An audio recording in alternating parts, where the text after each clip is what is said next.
Hi, I'm Dr. Stu Weiss. I'm an emergency room doc here in New York City. And I've been inundated with lots of questions, so I decided to start a YouTube to answer questions and give science-based practical tips for COVID-19. So let's get to one of our questions. We're here in my study. I have my dog DJ right down here. DJ dog. Here we go. Say hello to the audience. This is DJ. He's a 7-year-old Vizsla. And he loves being on camera, or I guess not, I don't know. Anyway, that's my dog DJ.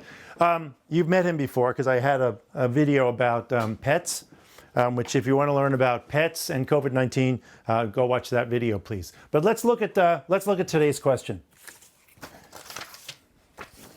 All righty. So today's question comes from Rob in Denver. If I get coronavirus, what happens after 7 days? Rob writes, if I've been sick with coronavirus and haven't had symptoms for 7 days like the CDC recommends, am I considered immune or less likely to get it again? Am I still able to pass it on? Should I quarantine for longer than 7 days? What should I be doing? You know, Tina, also from Aurora, Colorado. Oh, 2 Colorado questions. She writes, if you're being tested for COVID-19 and your results are pending, do your in-house family members need to quarantine as well?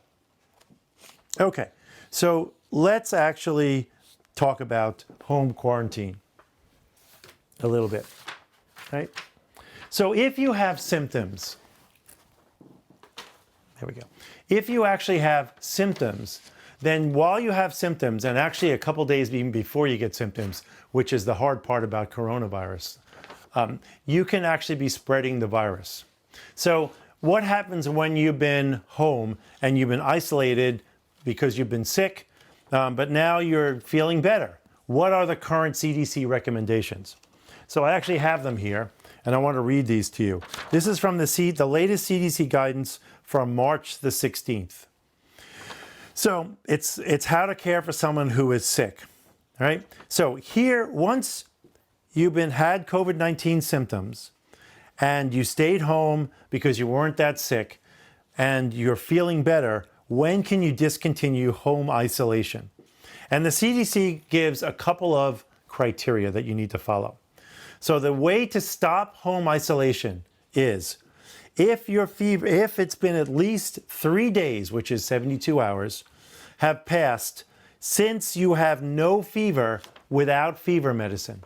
So 3 days, no fever. It doesn't count if you took Tylenol to lower your fever, because then it's not really no fever. It just means you took medicine. So 3 days of no fever. And if you had any respiratory symptoms like a cough or difficulty breathing or wheezing, that has resolved or gotten much better. So if you have no fever for 3 days and you have respiratory symptoms which are much better, and it's been 7 days since your symptoms started, then you could stop home quarantine, home isolation. So let me go through that again. 3 criteria. 1, no fever without fever medicine for 72 hours.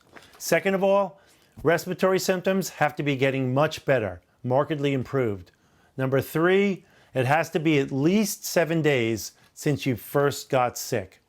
If all 3 of those things happen, then you can actually stop your home quarantine, which is the good news, right? Now, the second part of that question, let's take a look at the second part of that question. The second part of that question was, am I considered immune? Can I get it again? Unfortunately, we don't know the answer to that. We don't know whether or not you can get the coronavirus twice or more than that. Hopefully we'll find that out as the weeks and months go by. And then Tina's question, if you're being tested for COVID-19 and the results are pending, what does your family members need to do? That kind of depends on whether or not you're tested because you have symptoms or you're tested because you're part of community surveillance. If you're tested and you're symptom-free and you've not been exposed as far as you know, then your family doesn't need to do anything. Obviously, if you have symptoms and you've been tested, then you are presumed to have the infection and you need to self-isolate yourself away from your family. And then follow these directions for when you can take yourself off of self-isolation. I hope that cleared up any confusion that you had.